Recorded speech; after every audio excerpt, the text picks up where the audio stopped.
Mambo ndauya ndatumwa nahanzvadzi yangu ndauye dare ramakaita yemuroora paakauya naamai ndisipo, saka ndodare ratafambira nokuti pane nhau yakuitika pamuroora wedu yaari kutaura pamusoro pedare ramakabata mambo, saka ndauya kuti tizonzwa kuti chii chaakuitika pamuroora.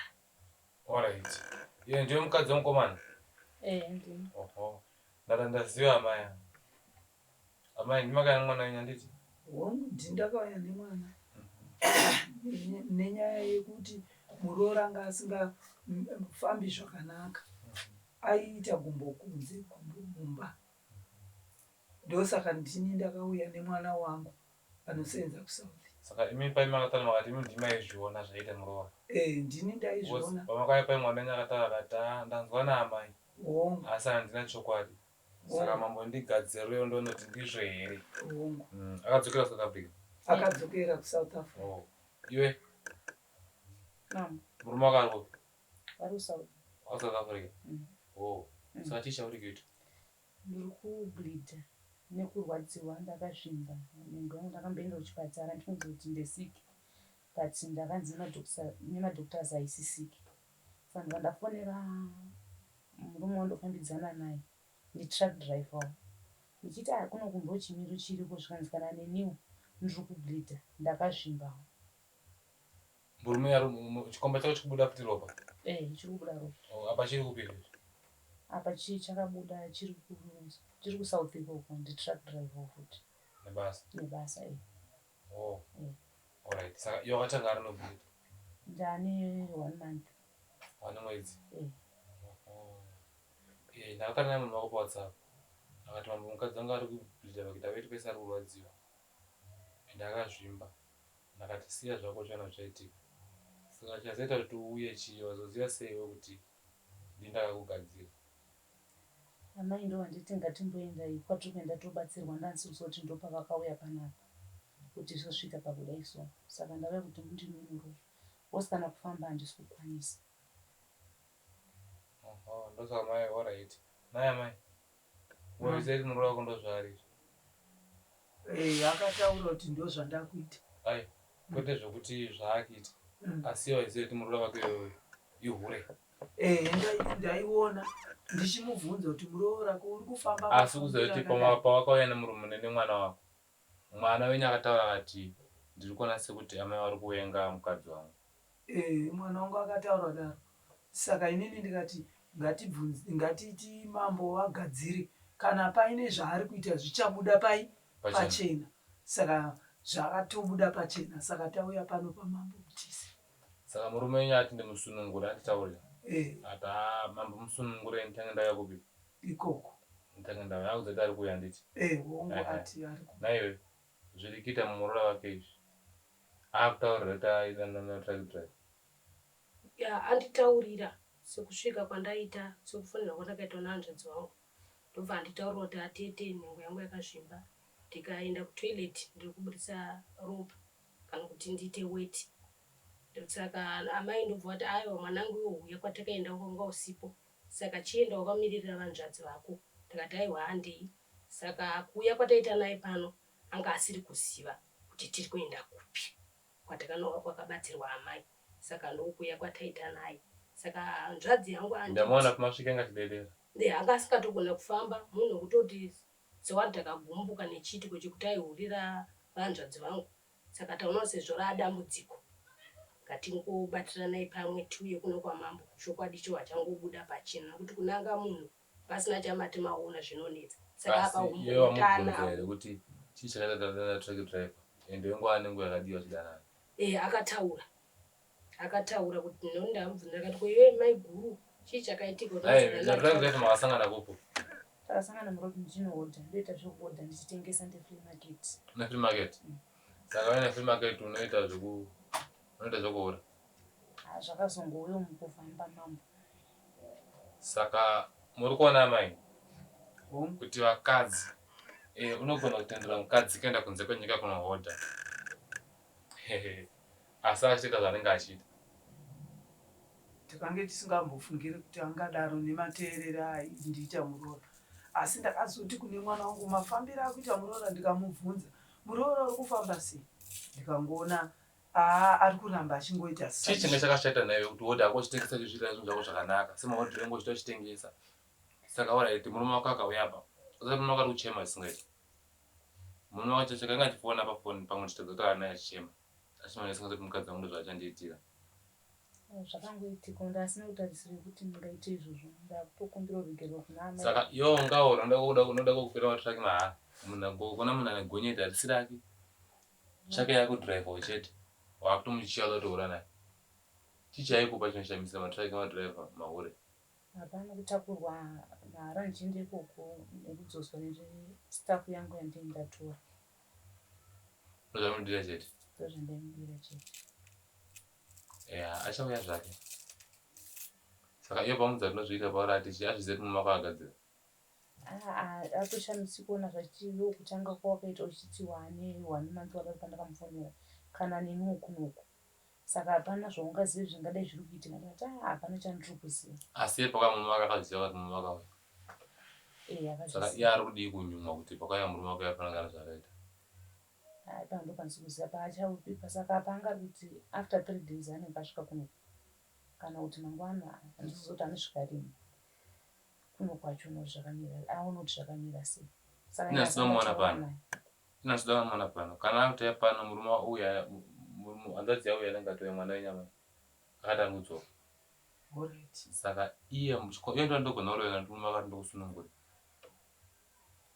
ukunzwa murume akati because nendaramba mama yambe mafanira zvataura ndaramba kumusunungura ndati handimusunungura murume akachi asipo.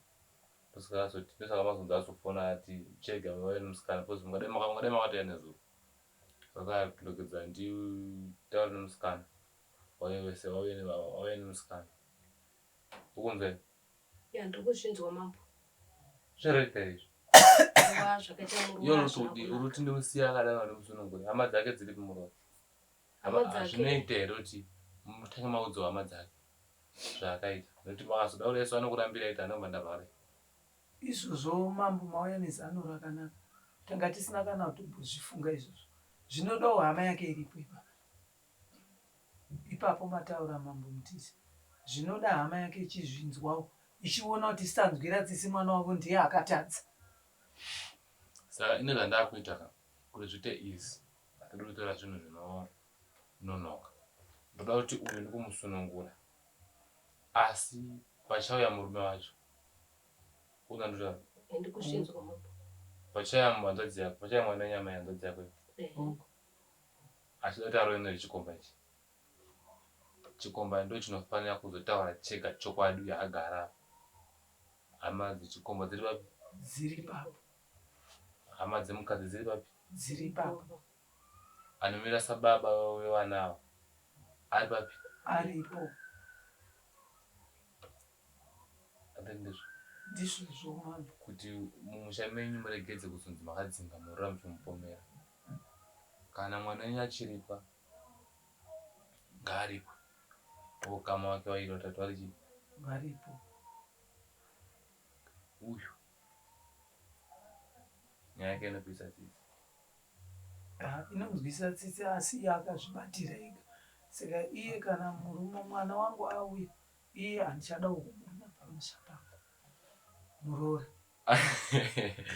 Akazvitaura mwana wenyu akati amai vanenge vari kuenga amai vanenge vari kuenga mukadzi wangu ndichitigaende zvake zvisati zvadai asati arwara achiti ndiri kumuvenga zvino nhasi zvazvabuda amai vake vanenge vagara vasiri kuda aiwa Muroora vaimuda kana tese Muroora wedu taimuda ndimuroora asi mwana andirikita ndikunasa kuti amai vangu vagara vasinganefana ndokasema akasika kuti handichade kumuona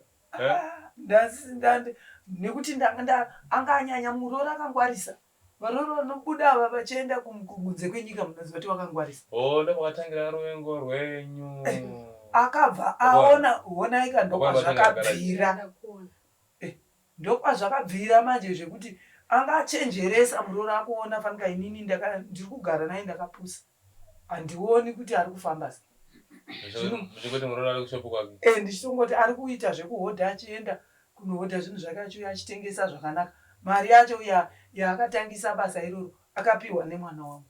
Haana ambopiwa nechikomba ichocho chakange chisipo. Saka chaida chi. Naya mai. Sekwana kwenye muchine tarisire yemba yenyera. Imba yangu ndoida mama. Ndokumbira mundigadzire nomumotuvanhu. Kuna amai ndokumbira uregere nezvinhu. Aiwa, amukumbira regere kwandiri. Zvada murume ari paground. Mutarira mega nemurume wangu. Ko naya mai. Ko uyu akanzi nemurume wake waregerana munoitonga sei? Vanobva hapo pamba pangu vanoenda kunogara kwavo. Kwavanoniita izvozvo. Hapana nyaya. Hapana nyaya. Hapana nyaya. Asi iwe unonyadzisa. Wazvinzwa? Ndozvinzwa mama. Ndatinoita sei? Ndonyadzisa. Unonyadzisa. Maitira kuti chauri kuita kuti unohorera murume wako achikutumira mari achikuitisa zvakuitisa. Iwe uchimuurira zvakanaka here? Ndakambomuudza mwana wangu. Ndikati usapa mukadzi mari yekuti abude kunze kwenyika. Zvakawanda zvatinonzwa zvinoitika kuzvimatiraki zvenyu izvozvi. Kuti vakadzi ava vanoita chihure Ko iye aidikenda nebhazi unoda achienda nebhazi zvina. Mari aipiwa mubvunze. Mari aipiwa yekuenda nebhazi. Asi yaida izvozvo kana zvemahara. Ndozvaida mari yacho amenoti aiisa kupi. Mari yacho ndikuida. Yaipiwa nomwana wangu. Wakutoida futi.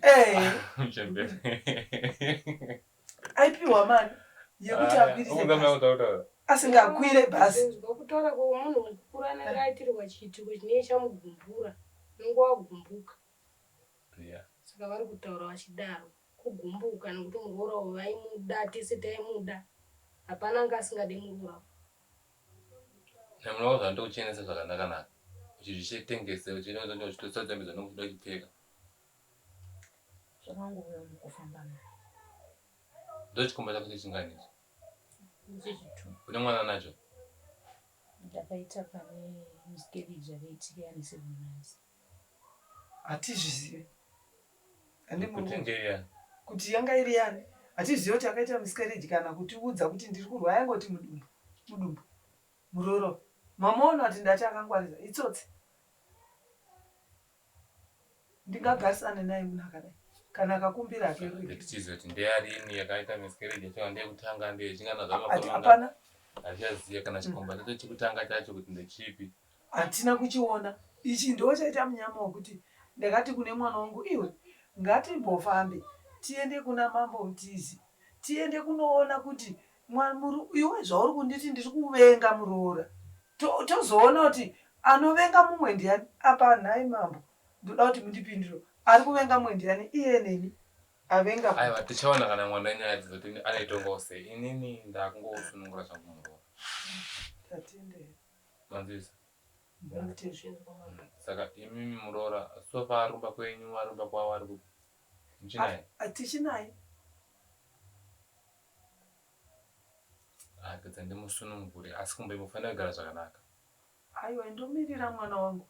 Nekuti ini ndine chigumbu chekuti omuroora aitoti amai vanondiwenga. Iye futi hanzvadzi yacho aitoti amai vanondiwenga. Imi kana mwana wenyu mauya. Ngayadzikame. Ngayadzikame achimirira kuti uyu muchinda paari kusvika.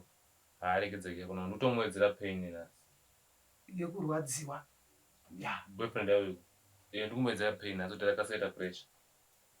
Ipapo munotenda mambo.